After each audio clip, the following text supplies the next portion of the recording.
You're listening to Superflexology, a Superflex-focused fantasy football podcast with your hosts John Bauer and Mitch Sorensen. Welcome to episode 18 of Superflexology, a proud member of the Full-Time Fantasy Network. I'm your host, John Bauer, and you can find me on Twitter at The Bauer Club. Before we dive into things tonight, as I'm sure you've all noticed, we started including Superflexology snippets on Twitter.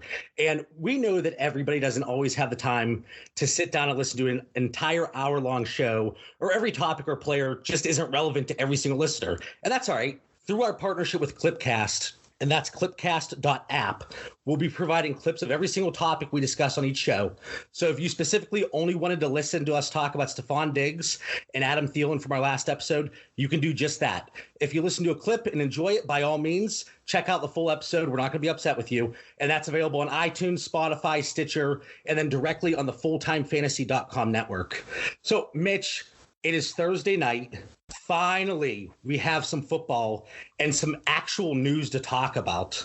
Yeah, like we've been waiting. I think me and you were in a startup draft for Dynasty back in like December. Yeah, and so we've been waiting for this long for games to start. They're finally hitting, and we finally have some actionable stuff happening in training camp to go over tonight. And we've talked about this, like everybody does it, including us. Any little piece of news that comes out, and it might not even be news. It might be so-and-so ate a cheeseburger today. We're chomping at the bit to find anything that relates to football and anything that could impact any values. And just the fact that the preseason is finally upon us, even though it's just the Hall of Fame game, it is still so exciting. We made it through the dog days of summer, if you will, and the actual NFL season is right around the corner. So this week is no different than the last few weeks. And at this point, Mitch, honestly, I think it would be kind of weird if we did a show, it was just you and me, no offense. But tonight we're joined by the host of the Hot Take podcast, and that can be found just like us on the Full-Time Fantasy Network. You can find him on Twitter at FFProfessorST3, Steve Tarani. Welcome to the show, Steve. What's going on? Hey, thanks for having me, man. Yeah, it's exciting. You got football's in the air. It's good. It's good stuff. It's a good time to be alive.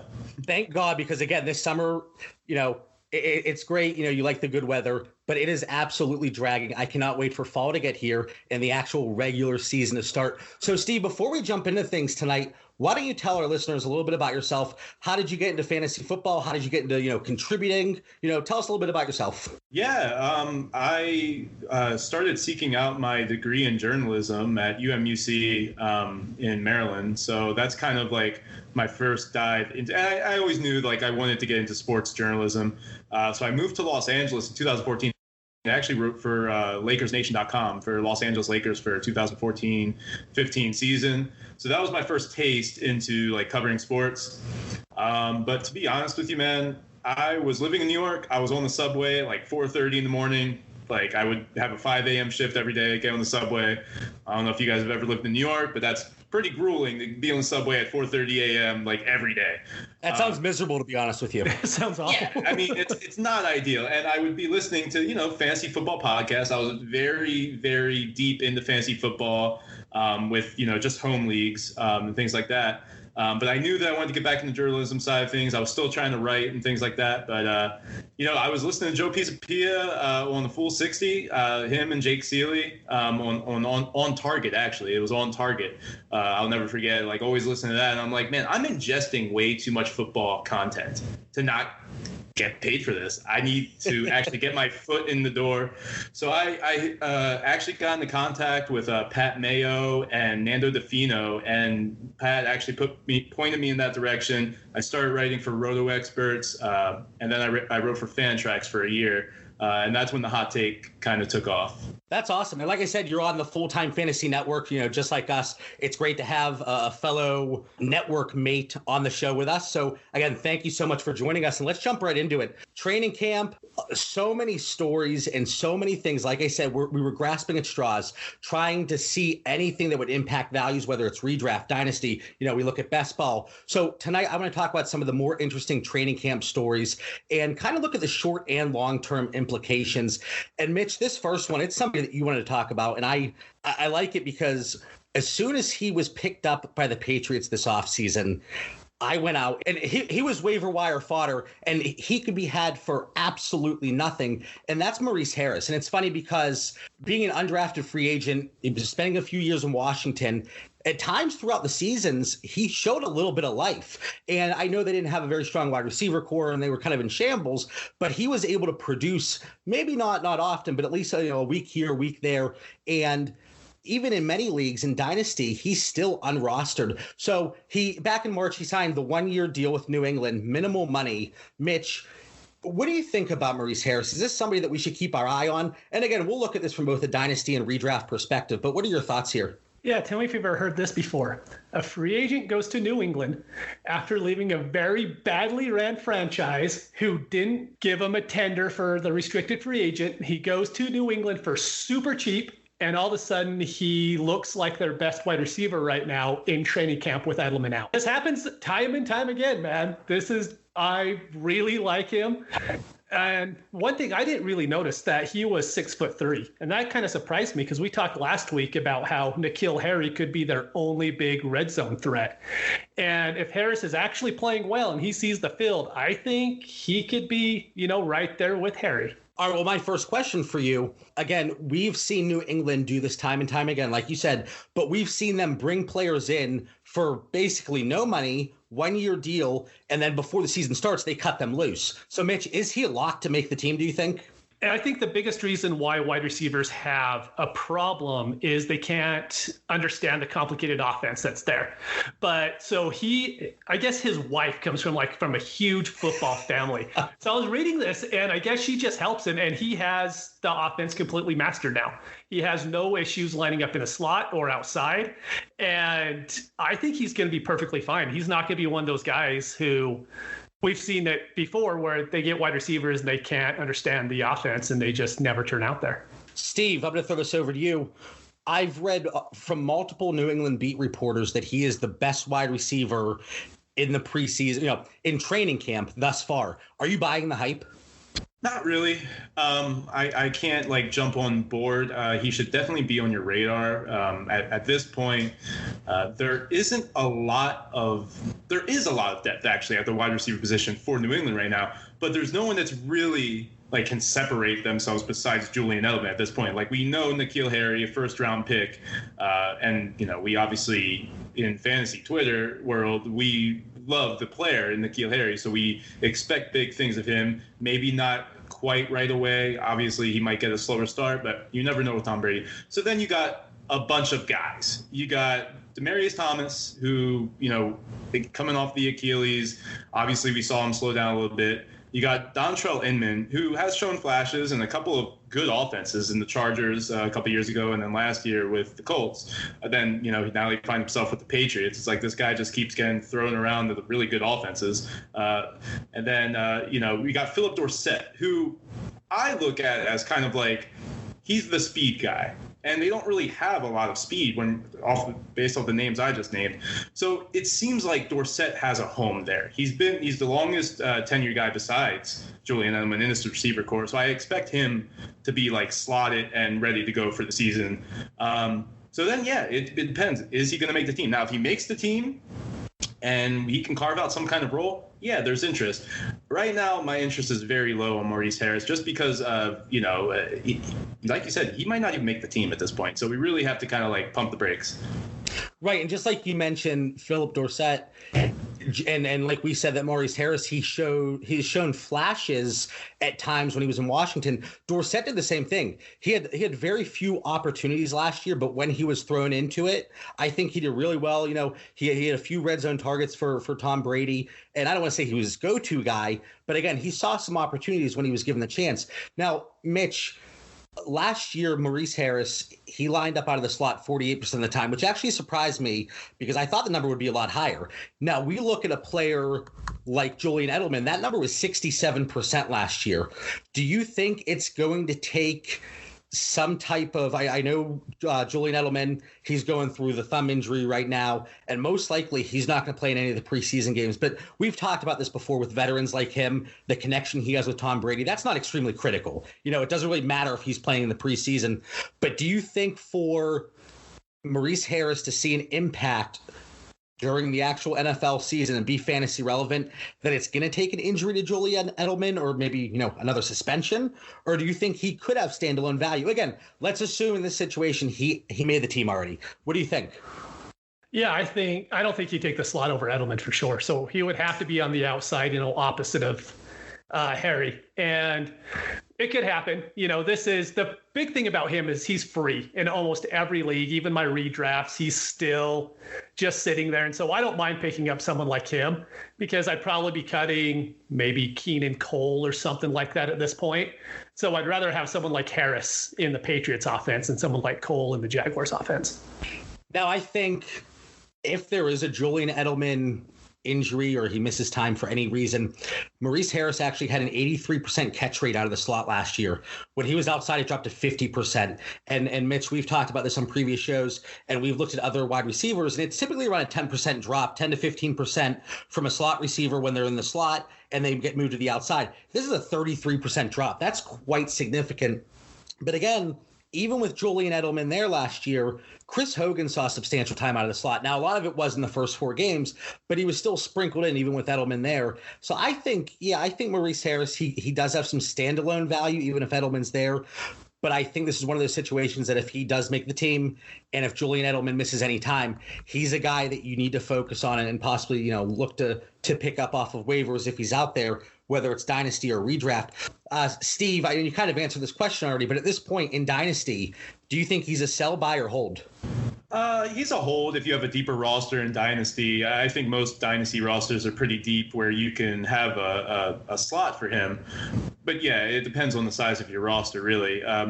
I think that kind of a thing that a lot of people are overlooking right now is that, and I have used this point with N'Keal Harry, is they're looking to replace that Gronk role. So what did they do? They went out and they got Benjamin Watson. We know he's not even going to play for the first 4 games of the season.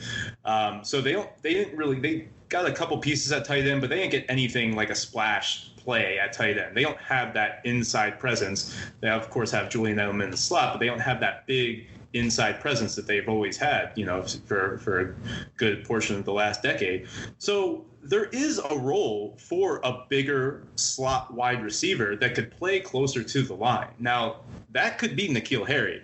I think that they're going to actually use him a lot in that situation. We know he's an outside guy. He can line up in the slot too.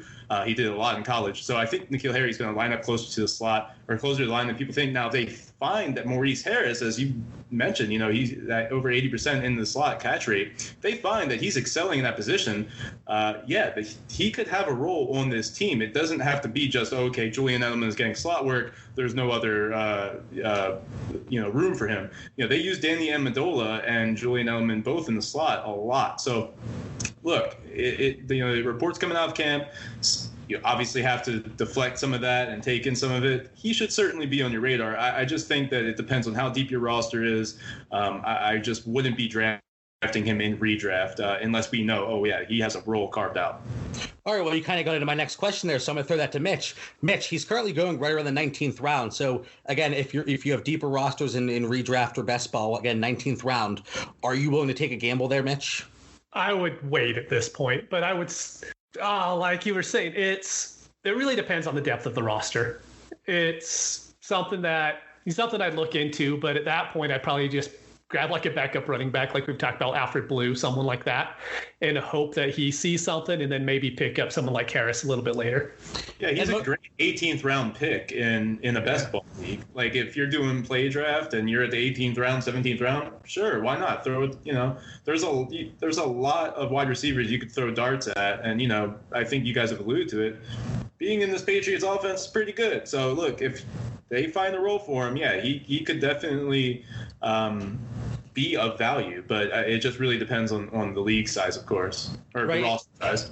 Absolutely. And you made the point too, Steve, that they don't have anybody that really filled that Gronk role. And one thing that we know about Bill Belichick is he's not going to force anything if it's not there, and they're going to play to their team's strengths. So while they didn't fill that Gronk role and they don't have a really strong tight end that they can rely on, he's going to find other ways to move the ball down the field and utilize the strengths of that offense. And if Tom Brady can develop that rapport and that strong relationship this early in the season with Maurice Harris, I like him as a nice dynasty option. And Steve, just like you said, I think he is a hold because the hype is building. It's going to be nearly impossible to buy him for anything reasonable. And if you're looking to sell him, you're really not going to get anything in return. So again, I completely agree. Hold in dynasty. And then Mitch, you said you might hold off, but I like him as a dart throw, especially in best ball in the 18th, 19th round. And I still might take a stab in redraft. And it's funny because again, we've gone through this whole offseason, and we're at the point now we're talking about guys like Maurice Harris. If you would have told me, again, he was signed in March. If you would have told me in February, August 1st, 2019, you're going to be talking about Maurice Harris and you're going to spend 12 minutes of an episode talking about him, I would have said, oh my God, you're absolutely crazy. But again, that's what we do, especially in Dynasty. We're always looking to be ahead of the game and look for those players that we think can rise in value. And yeah, he might bottom out. There's a very good chance of that. But I think if you're able to get him right now, it's kind of like getting into a business on the ground level, the ground floor here. I think you're able to, it's a nice, solid investment with no cost and no risk. Now, this next guy, it's a little different because I think his stock is rising, and he's definitely not somebody that you're going to be able to get in the 19th round. Steve, Tyler Boyd. In recent news, AJ Green, he goes down with the ankle injury, and they go in, they clean it up. And initially, they said 6 to 8 weeks total. So maybe, 4 to 6 weeks, whatever it was. But now they're saying that he might miss a few games in the regular season. So from a dynasty or redraft perspective, how does this change Tyler Boyd's value? Do you think he can handle the role of being the guy in that offense? Yeah, I really do. I think that he's going to get the volume, right? So if AJ Green isn't there, he's going to get volume. So that's what we like in a wide receiver is a lot of opportunity, a lot of targets. When AJ Green wasn't there, he got, and this is last season after AJ Green went down. So Tyler Boyd by himself, 11 targets, 8 targets, 6, 5. Now, that's pretty substantial target, and but what really a lot of people are looking at right now is that but Tyler Boyd was better with AJ Green on the field, and that is true, but he didn't slip off as far as people think. And then what we really have to understand too is that in 2 games last year without AJ Green, he had Jeff Driscoll throwing him the ball. So, people are looking at that end of year stats and they're like, yeah, but he was better with AJ Green. Well, of course, you're going to not have the coverage you will normally have when you have an elite wide receiver across from you. That's obvious. But what does Tyler Boyd do well? He plays very well out the slot. So he's going to get peppered with targets. He's going to be a possession kind of receiver with a high ceiling. Without AJ Green in 2 games last year, he had an ADOT of over 17, which is really elite. Average depth of target over 17, very elite. In 3 of the games without AJ Green, his reception conversion rate was over 1, which is around your Julio Jones and people like that. And then his weighted opportunity was over 60% in 3 games without AJ Green. This is out of 7, so 3 out of 7 games without AJ Green last year. He was still scoring. He was giving you a couple touchdowns without AJ, and he was getting the target share that you really want out of your receiver. So I think going into week 1, he knows, the Bengals know that AJ Green is going to be there. They're going to prepare to use Tyler Boyd. He is far and away their most talented wide receiver, and you can argue most talented pass catcher. They're going to find ways to get him the ball. I think that Tyler Boyd is safe and that his ADP is great at the end of the 5th round. That's going to climb a little bit. I don't think he's going to get out of the 5th round, and I think you're getting a great value on Tyler Boyd in the 5th. Right. And I think one of the arguments that we see all the time, and you mentioned it earlier, that people say, well, he wasn't as productive with AJ Green out of the lineup. And Mitch, you and I, we even brought that up on a few episodes ago. And if you look at the box score, if you look at just the fantasy points per game, he went down a little bit. But like you said, the situation with Jeff Driscoll throwing on the ball, no AJ Green, there were different things obviously coming into play. And hopefully this year with a more offensive-minded coach that's actually going to look to run more than, I think they ran like 900 plays last year, which was one of the lowest in the league. I would like to think, and this is one of the reasons that I've invested in Joe Mixon so heavily this offseason, that offense is really going to open it up and try new things. So, Mitch, with the news of A.J. Green, and I don't know if it makes much of a dynasty impact, but from a dynasty perspective, are you buying, selling, or holding Tyler Boyd right now at this point? I'd still be buying him. I liked him to begin with. And so this, only drives it up that much more. But so we have healthy, Dalton now. Tyler Eifert is also healthy right now. And then Mixon is also healthy. And so I think with those pieces helping him out, I think he'll be far better off than he was, in the last 4 games of last season.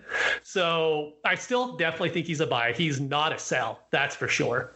I would now real quick, you're saying he's a buy. Do you think as an owner in Dynasty that they wouldn't start to bring that price up a little bit? Whether it's right or not, they might come back and say, AJ Green, he's out to start the season. That price has gone up a little bit. Is that a worry at all? There would, but I mean, like Steve brought up, there's been enough negative press out about how he is bad without AJ Green. And so I would use that to my advantage a little bit, because all you could do is ask. You throw that trade out. If the guy comes back and says, no, his price is way up, then, just move on to the next league.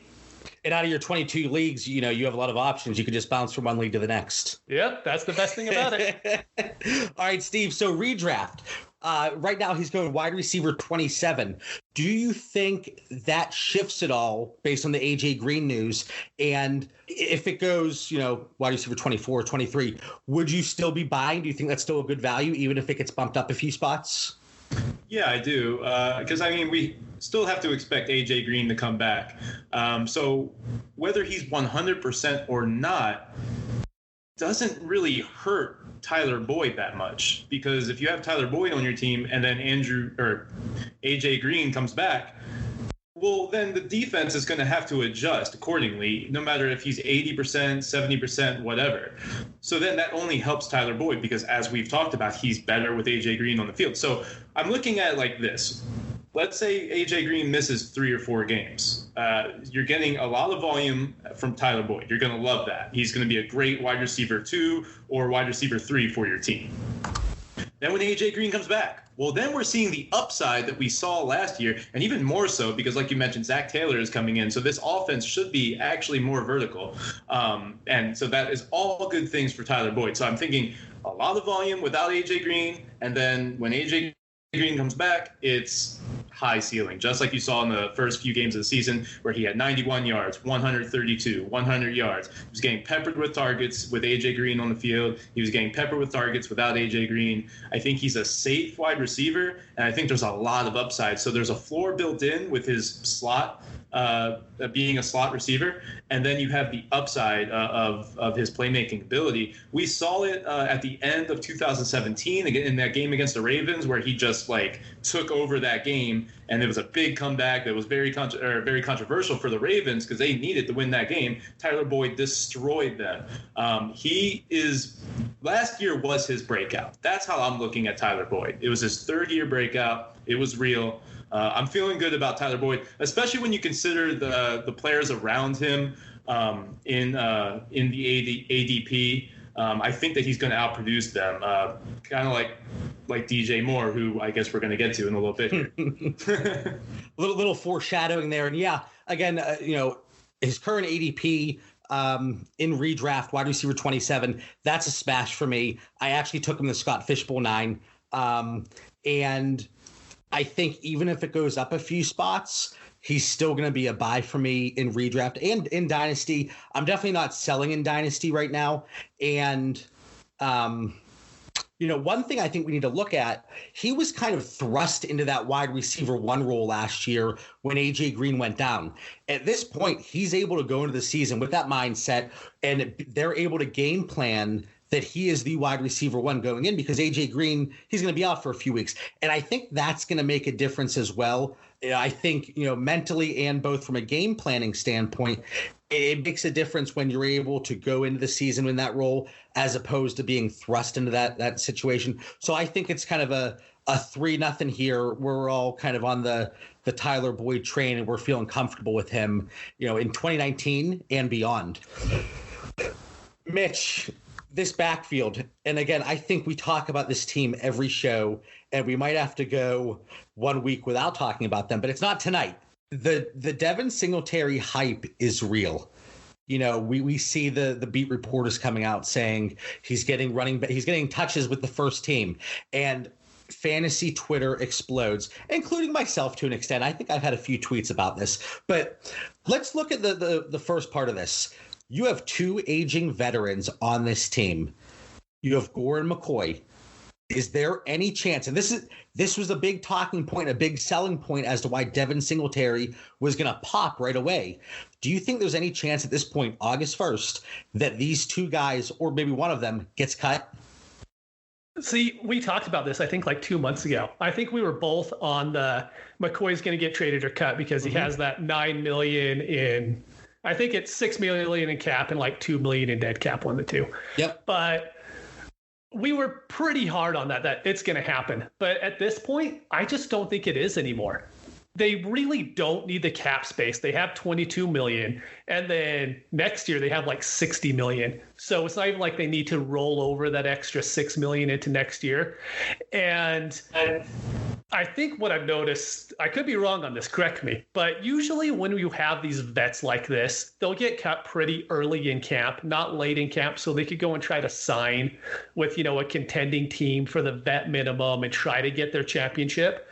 And it doesn't sound like that's going to happen at all in Buffalo. And so I think they're both going to be on the team. Yeah, at this point in the offseason, I mean, we just saw the move with Theo Riddick. He was cut not too long ago. He was able to explore a few options, but I feel like for vets like this, Gore and McCoy, maybe it's not the case, but you think as the veterans that they are and their track record and what they've done on the field, that they might get a little more respect. Like you said, cut them a little bit earlier and say, okay, go out and find yourself another job. But at this point, backfields are crowded.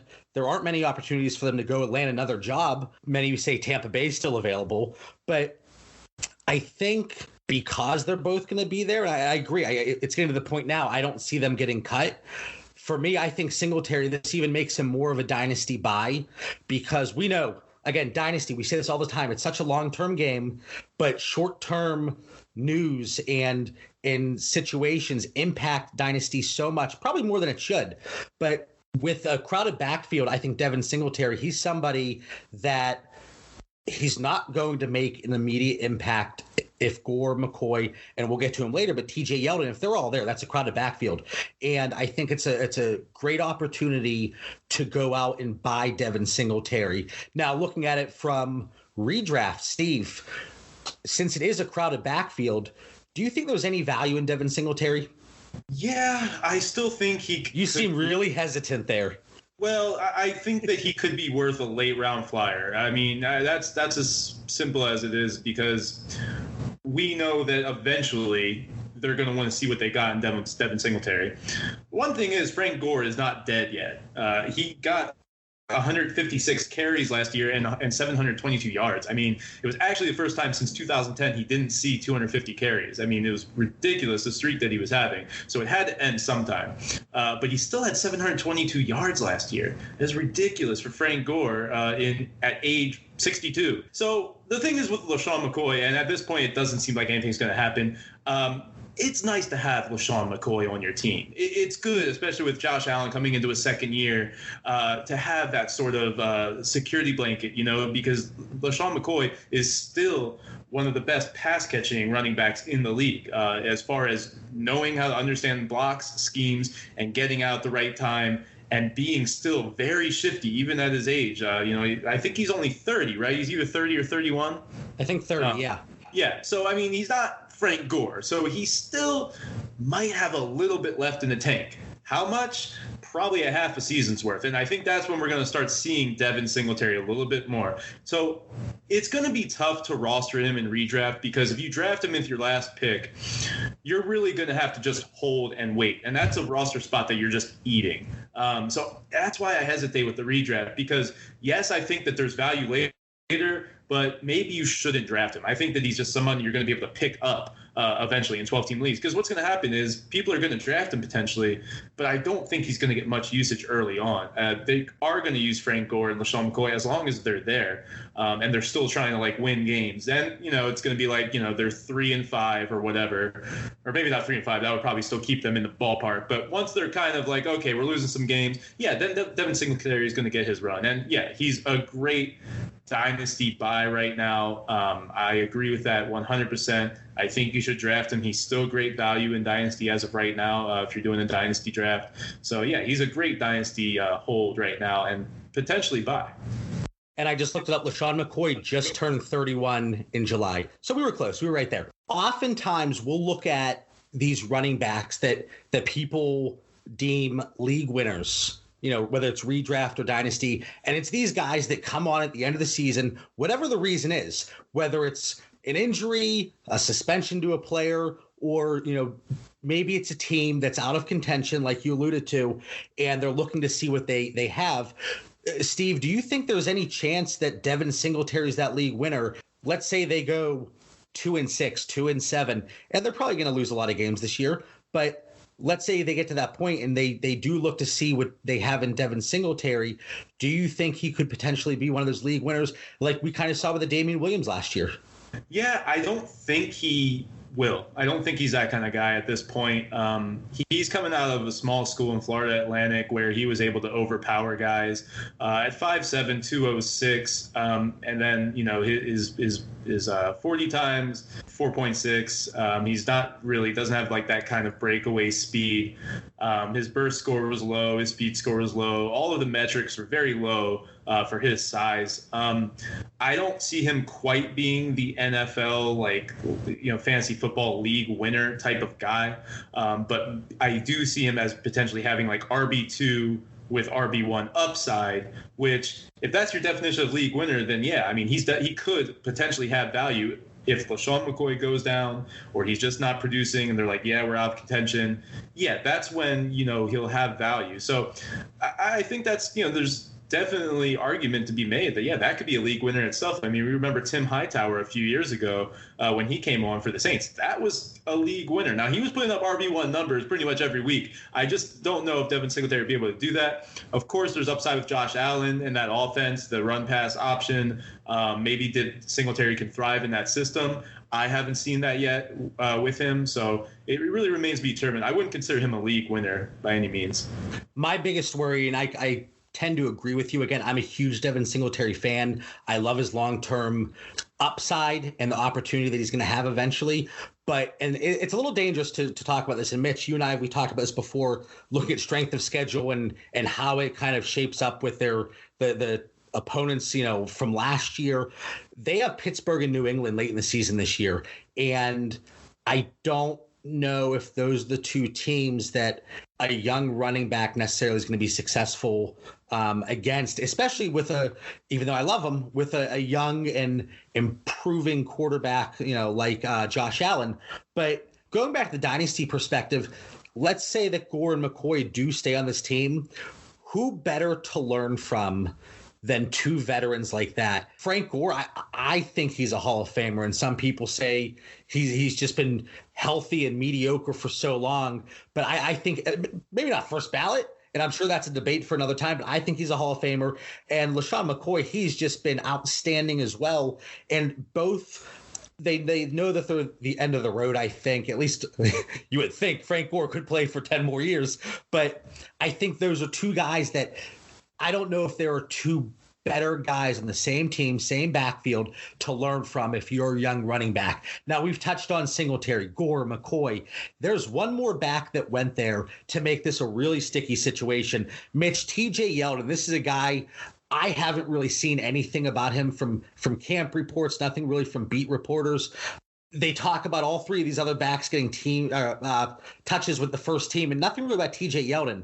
Do you think he has any upside, whether it's just the passing game, or is it going to take an injury or two? What do you see TJ Yeldon doing in 2019?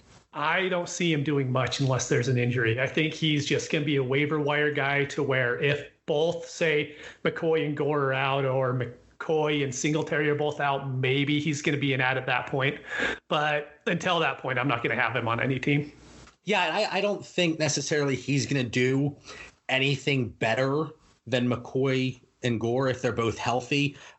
Steve, what do you think? Real quick, TJ Yeldon, how do you like him in 2019? I like TJ Yeldon as the player. It's just a crowded backfield right now. You can't really bank on drafting TJ Yeldon. He's definitely a hold in Dynasty. I don't know if you're going to get much for him or want to buy him necessarily, but if you have him on your team, just hold him. This offseason, I was really hoping he'd go to the Buccaneers. I thought that would have been great for him. The Bruce Arians offense would have been great for fantasy. It's too crowded to really say, but look, there might be a role for him, and they might use him more than they're using Devin Singletary early on in a pass-catching third down sort of situation. So we might see a couple of games. But real quick, Frank Gore, first ballot, because he's for all time in rushing yards, and he's actually only 600 or less than 600 away from overstepping Barry Sanders. He's going to be third all time in rushing yards. I saw a poll. I think it was last off season, and everybody they love to throw the polls out on Twitter, and it wasn't even first ballot. It was, is Frank Gore a Hall of Famer? And I'm pretty sure it was close to a 50-50 split. And I'm like, who the hell is voting against this guy? Yeah, come on, that's ridiculous. I mean, yeah, he doesn't have a ring, but I mean, he's top 5 in rushing yards all time. I mean, that's it. That's all you gotta say. Well, if we ever get a vote for the Hall of Fame, I think we know which way we'll vote here. It's funny. So you mentioned the Buccaneers. I talked about them a little bit ago. That was kind of and we're getting off track here, but that's all right. That was the prime landing spot for running back this season. Every player that got cut, or whether it was a possible draft pick, everybody's saying, "Oh my God, Buccaneers, let's go!" And they're still sticking with Barber and Rojo. So everyone's still saying Melvin Gordon now. Now it's Melvin Gordon is going to get traded there. No, it's not going to happen. They're just going to stick with those two, and it's going to be that way all season. And Mitch, you talked about this previously. Bruce Arians, he's fine with doing a committee approach. He doesn't want to pay a running back. And I agree. I've said this in a few group chats. I don't see it happening. But this next player, this next situation, it is one that his stock in Dynasty is rising, and he's one of the guys where people kind of say, okay, a 2020 offseason look ahead, this guy's going to be a top 15, maybe even top 12 Dynasty asset. Steve, DJ Moore, what side are you on here? Do you think he's being overvalued? Do you think he's priced right? How do you see, whether it's from a redraft or Dynasty perspective, how do you see things going for DJ Moore? In Dynasty, I love DJ Moore. I think that you should want to buy him if there's any sort of dip in his value. I mean, we're seeing a lot of Curtis Samuel buzz. So if that is depleting any of DJ Moore's value to somebody, maybe they have both on their roster and they're like, you know what, I'm going to stick with Samuel. I don't really want DJ Moore. Maybe I want to see what I can get for him. If it's the right price, yeah, get it. Because, yeah, he could certainly be a top 15 asset in Dynasty. He was my wide receiver 1 coming out of last season. I had him over Calvin Ridley and Cortland Sutton, all those guys. DJ Moore was my number 1. I'm from Maryland, so I saw him play. He reminds me a lot, coincidentally, of Steve Smith Sr. That being said, I'm not digging his ADP in redraft. And it's solely because of the players going around him. So we talked about Tyler Boyd. Yeah, I would take Tyler Boyd over DJ Moore at this point. Jarvis Landry, Tyler Lockett. These are guys that are going right around DJ Moore in that 5th round in PPR redraft. And then you go a little bit lower. Dante Pettis. I mean, Robbie Anderson. Alshon Jeffrey. Alshon, look, I think there's actually value there. I really do appreciate that he's, still the number 1 in a Carson Wentz-led Eagles offense. I think Alshon Jeffrey's kind of being stepped on. So it's really more about the players going around DJ Moore and his ADP, because I love the player, but I can't justify getting DJ Moore in the 5th round when I can just get players around him and wait to the 10th round and get Curtis Samuel, who I really believe at the end of the year, when you look at DJ Moore and Curtis Samuel, they're going to be comparable in stats. I don't see one getting really way more of the target share than the other at this point. I could not agree with you more. Actually, that was not a pun. It was not a DJ Moore pun. But Mitch, real quick, better value in redraft. Curtis Samuel, wide receiver 43, according to FFWC ADP, or DJ Moore at wide receiver 22? Oh, I completely agree with Steve. I'd much rather have Curtis Samuel. He's Absolutely. I don't see a difference. Just like you guys said, it's by the end of the season, there might be maybe 20 points total difference between the two. And I just don't think that's enough for the price difference. Right. I think it's going to be very minimal. So one thing I want to hit on with DJ Moore, and either of you can answer this, is there any worry that Cam Newton typically he can't produce two fantasy relevant wide receivers? So looking back to 2011, I was very surprised by this.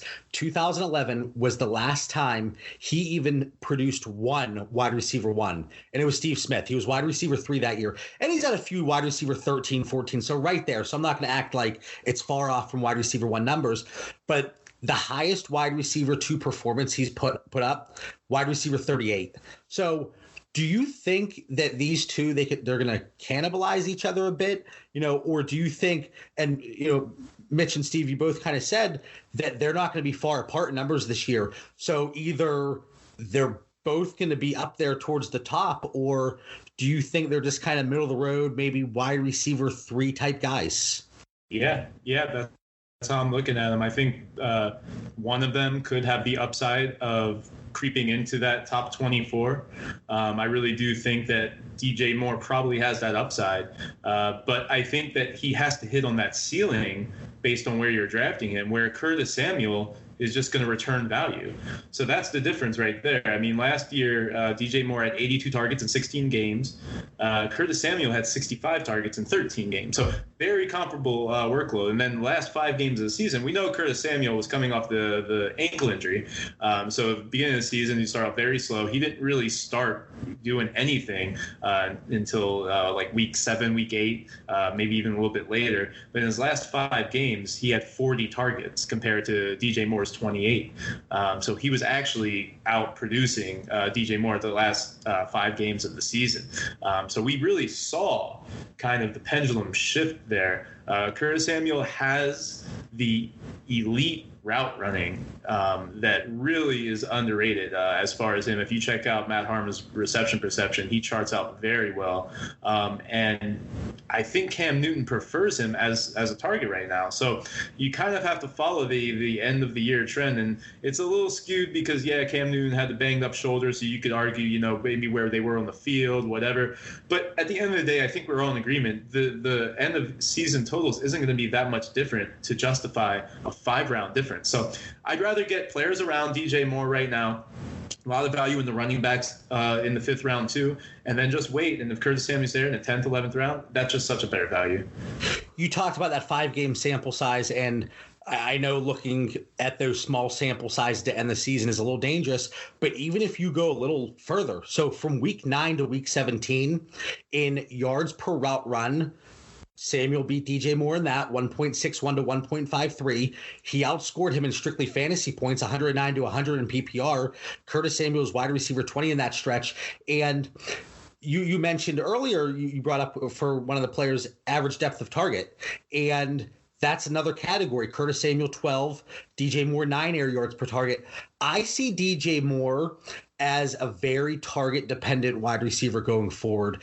And that's one reason we've talked about this with so many guys. It's one reason that I don't have Juju Smith-Schuster in my top tier of wide receivers, whether it's dynasty actually or redraft. And I kind of think he's fairly similar to like a Keenan Allen type or a Jarvis Landry. And so many times you're in trade negotiations with somebody, or you're just talking in general about Keenan Allen. That's the big knock. Well, he needs to get so many targets to be productive. But we don't really hear that about DJ Moore because we want to talk about his metrics and his measurables. And again, he's young, so everybody's salivating and ready to pounce. And you look at these comparable stats, and Curtis Samuel trumps him in all of them. And you look at fantasy points per route run. This is for all of last year. Curtis Samuel, 0.55 points. That was actually 14th in the entire NFL. DJ Moore, 0.42. So it sounds small, but spaced out over all the routes run, that really adds up. And that 0.42 is 46. So, I actually thought I was going to have to fight you two on this one, but it seems like we're all in agreement. I know there's a lot of hype on DJ Moore. He's one of the Twitter darlings of the offseason, one of many. But yeah, looking at ADP, I'm right there on board with you. Calvin Ridley, Mark Ingram, Tyler Boyd, Sony Michel, they're all guys I would take over DJ Moore. And Steve, like you said, please give me Curtis Samuel, 4 or 5 rounds later. Exactly, yeah, and you can't justify taking 2 Carolina Panthers wide receivers for the reasons that you mentioned earlier. But yeah, did you like that? I tricked you. I put DJ Moore on the dock, and you thought I was going to be all DJ Moore. Well, so this is the only play. I told Mitch, I was like, all right, tonight I'm going to play more host and let you two kind of go back and forth and talk about the players you like. But whenever you put DJ Moore on there, I was like, oh, I gotta find a lot of numbers here to support my anti-DJ Moore sentiment. And I agree. I think dynasty-wise, he's a guy that obviously he's young. He's going to have upside. He's a very promising young wide receiver. But he's just somebody that there's always somebody in the league that values him a lot more than I do. So I just don't really have him, whether it's dynasty or, the few redraft leagues I've best ball. A few situations here, and I put rapid fire on the show notes just because I wasn't sure how we'd be looking for time. But the Baltimore Ravens, Steve, give me a player and give the listeners a player that you think smashes their redraft ADP and one that just bottoms out and busts. Oh, man, for me, the smash is Mark Andrews, and I love talking about Mark Andrews. Of tight ends with at least 50 targets, Mark Andrews led the league with 11.1 average depth of target. To put that in perspective, the only tight end in the league that had a better number than that was O.J. Howard. And we know the playmaking ability that O.J. Howard has. So that was at 12.4 for O.J. Howard. He only had 46 targets, so he didn't qualify in the stat that I just produced. But Mark Andrews historically had a great rookie season for tight ends. He had 552 yards, which was more than Gronk in his rookie season. It's actually 7th all time for rookies in the history of the NFL. So he had over 16 yards per reception, which is elite at the tight end position. The only knock on Mark Andrews right now is the volume. We don't like 50 targets at the tight end position. We'd like a little bit more. But you can see where they've gone away with Michael Crabtree being out of town. There's not a lot to rely on for Lamar Jackson in the wide receiver game. There's 2 rookies, Marquise Brown. Obviously, Hollywood is going to have some flashes, but he's not like a target monster. And then you got Miles Boykin, another rookie, who, look, he's flashing in camp already. I really like Miles Boykin. Again, they're both rookies, and they're both going to be who I presume to be the wide receiver 1 and 2. And then you got Willie Snead, and no one's really scared about Willie Snead. So I think Mark Andrews is a smash. I think you get him in the 14th round. It's late, yeah. Yeah, if you're waiting on a tight end, I think that the upside is just amazing for Mark Andrews. And if he doesn't hit, stream the position, you're really not losing a lot. And now, who do I think is going to be a bust on the offense? Is that the question? Yeah, who's going to bust in 2019? I mean, I guess it would be Marquise Brown. I guess it would be Hollywood if I had to say who's going to bust. I think if anyone's going to draft him in redraft, I don't know if that's necessarily a bust, but I think he's not going to live up to the expectations. I think all of the Ravens offense are going to really surprise some people because what they've done with Lamar Jackson, they surrounded him with speed, with Hollywood and Miles Boykin. And then you have Mark Ingram at the running back position, who has proven to be a 3-down back in this league. It's something that the Ravens have been looking for a few years now. And then you give him Justice Hill, gives you that change of pace back, which I think he's going to be. So I really like what they've done in surrounding Lamar Jackson with weapons. I think it's going to surprise some people what the Ravens offense can do. So we talk about pace of play, and we brought it up with the Bengals, how they were at the bottom. The Baltimore Ravens offense actually ran the most plays in the NFL last year. And I guarantee if you would put that trivia question out without looking it up, not many people were going to get that. And, I saw this previously. They ran 62 more plays than the next highest team, which is the New England Patriots. And you think high-powered offense, you think Chiefs, Rams, and just to think the Ravens were there and they've improved. I know people, they give Lamar Jackson a lot of flack here. Same thing they do with Josh Allen. But I think because of the pace of play that we can expect and the opportunities presented, I think I like Mark Andrews. Again, this is kind of like a DJ Moore type situation. There's always somebody that likes him more than I do. and it's just a guy that I don't have a lot of. But then the guys, like you said, the other wide receivers, I don't know if they're, like you said, they're not going to be a bust necessarily because they're basically free, but they're just not going to meet expectations. And I think there are people that might be better options at that point in the draft. Mitch, really quick, Ravens rapid fire. Give me one player that you think smashes ADP and one that busts. This works because I get to disagree with both of you. All right, let's hear it. And so, I know everyone hated on the Hollywood pick. He's 170 pounds. He has the broken foot. But right now, he's being drafted around David Moore, Trey Quinn, Antonio Callaway, Albert Wilson. So his floor is like the floor. And so I think he's not going to go out and get 100 targets this year. But I think he can go out and get 80 targets with how fast he is. If he takes 3 or 4 of them to the house, he's going to repay that, around 15 ADP there. So I'm actually really okay with taking Hollywood there in the 15th round. And the bust, any other wide receiver on that team, like you guys have mentioned. I mean, I know Boykin's lighting up camp right now, but I don't like him that much, and the rest just don't do anything. Yeah, I think Hollywood's going to flash for sure. I do agree with you on that. And you kind of talked me into, hey, why not at the end of a draft? A 12-team league. He's definitely a good dart thrower to have. So I'm definitely not saying don't draft Hollywood. Of the players you named, I think I would take most of those guys over him, except for Antonio Callaway. And I probably would take the rest over Marquise Brown at this point, just because of their situation. I see kind of more opportunity there. But, you're right. If he gives you 3 or 4 touchdowns and 80 targets, yeah, he's definitely returning value there. Yeah, and at that point in the draft, again, why not? For me, it's just somebody that I'm not seeking out. It's kind of what we talked about with Maurice Harris. He's free 99. Why not? Mitch, we're going to close the show here. We're going to give you your chance here to talk about the Lions and Kerryon Johnson. So there was news with Theo Riddick. He was released from the Lions, not too long ago. He had a few visits here and there. I know he went to the Saints, and everybody was worried about Latavius Murray's value. But he went to the Denver Broncos, and this is kind of getting away from the point where you want to talk about Kerryon Johnson. So forgive me, you'll have your time here. But I thought it was a really weird signing and move by the Denver Broncos. I didn't get it. Real quick, what are your thoughts here on Theo Riddick going to the Broncos? Real quick, I think it means they absolutely hate Devontae Booker, and he's just going to get cut at any point now. Yeah. What'd you say, Steve? I said, thank God. I'm done with it. I'm done. Not a Booker fan. All right. Real quick, do either of you think this has any impact on Royce Freeman or Phillip Lindsay, or do we think it caps their value in the passing game? Or do you think it's just a depth move? Maybe a little bit, but I don't think it's going to affect them enough to move their draft position at all. Yeah, I think it'll definitely take both of them off the field on third down, because I think they're going to put Riddick in there. You're gonna see on third downs that Riddick is going to be there. So it's definitely going to take away from an opportunity from either one of those guys. It just came out that they're probably going to get more of a 50-50 split with Royce Freeman and Phillip Lindsay. But then on third down, they're going to add in Theo Riddick. So it's kind of frustrating.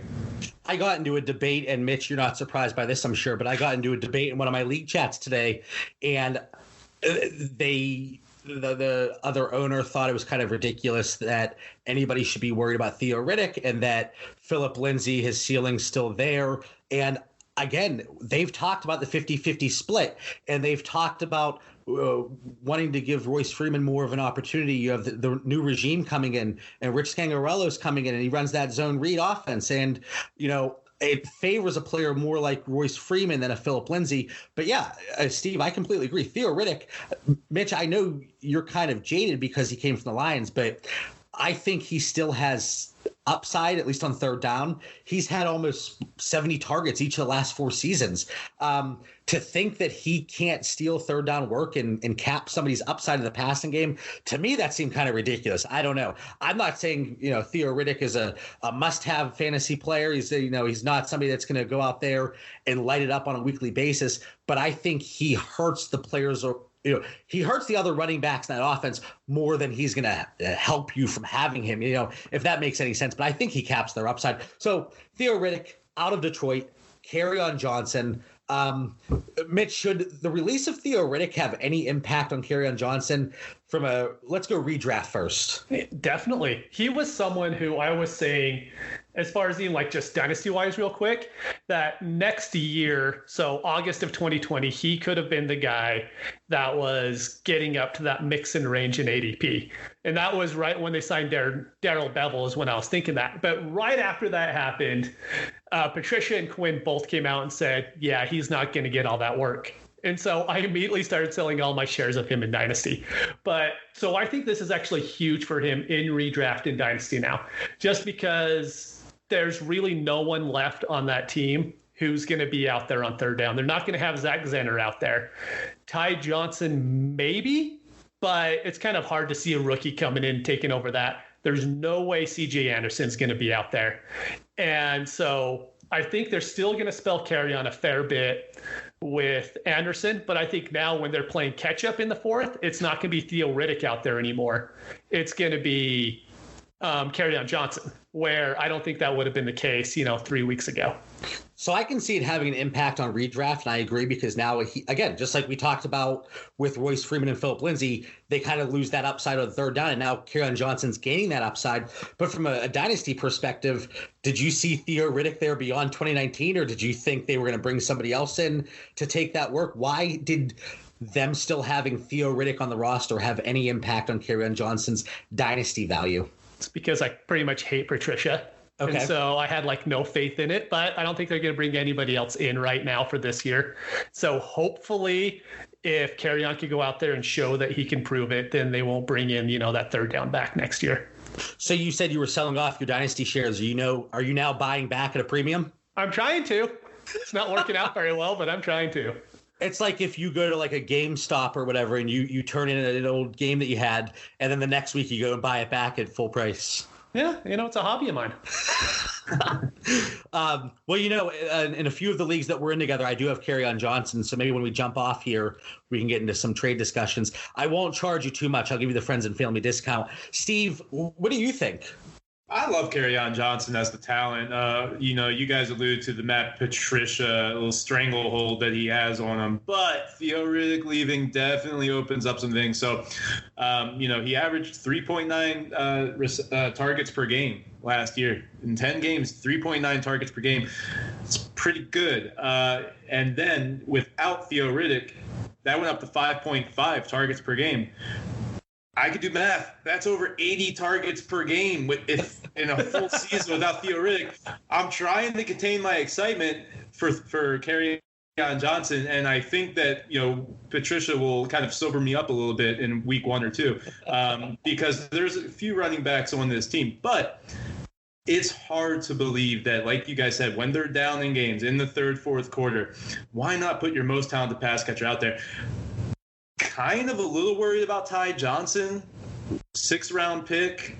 He fits the bill of a satellite back, and if they think that they had a Theo Riddick Jr., essentially, why not just let the veteran walk? And now you got the young guy. They might work him into some passing game. I really hate to be the bearer of bad news there, but we know that this is like the Patriots 2.0 in Detroit, so they really don't care about your fantasy team. But there is still the upside of Kerryon Johnson. He's going to get over 200 carries. I'm confident in that. Even with CJ Anderson, even with Zach Zenner, he's getting over 200 carries. I think he has a real chance at 60 receptions this year because I think he's going to get something like 75 targets. If you give me over 200 carries and over 60 receptions, you got a good chance of being a borderline RB1. And I think that's where he is. I think he's a top 15 back right now, and I think you can lock it in. Yeah, I think top 15 is very reasonable. And Mitch, let me ask you, I know that you saw, I think it was about 2 weeks ago, the Twitter poll that I posted, and I have a bet for 2019. Who scores more fantasy points in PPR? And I know I'm tugging at your heartstrings here. Kerryon Johnson or Damian Williams? With the release of Theo Riddick. Oh, that's not even fair. I'll just go Damian because I have to. You have to. This one. You were fully invested there. Yeah, there's no getting off that trade. I mean, unless he has, unless they cut him tomorrow, I'm completely on that bandwagon. Yeah, Steve, real quick. Damian Williams, Kerryon Johnson. Who scores more PPR points in 2019? I'm going Kerryon. Yeah, I don't blame you. and with the Theo, when I made this bet, Theo Riddick was still on the roster. And yes, there were talks about him being cut. But again, just like Mitch, my pride may have been making that bet. But it's still a Damian Williams truther. And I still think it's going to be super close. I think both are going to be productive.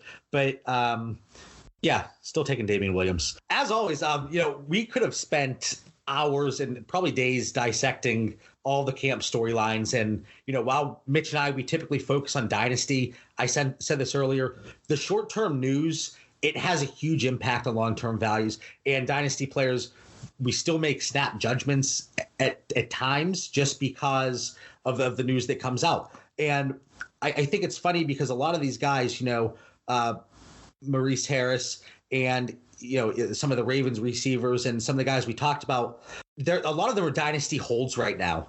And you don't want to jump the gun for better or worse and make a move because of any information we got in the offseason or training camp.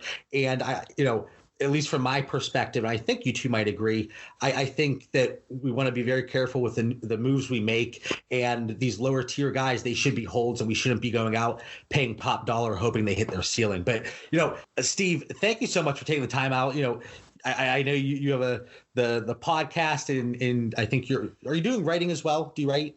Yeah, I'm doing a little bit of writing right now. I'm actually got some stuff coming up for fulltimefantasy.com, and then might have some other things in the books too. But really, I'm just hosting the podcast. We're going to have Elliot Christ of TQE on next week. We're really excited about that.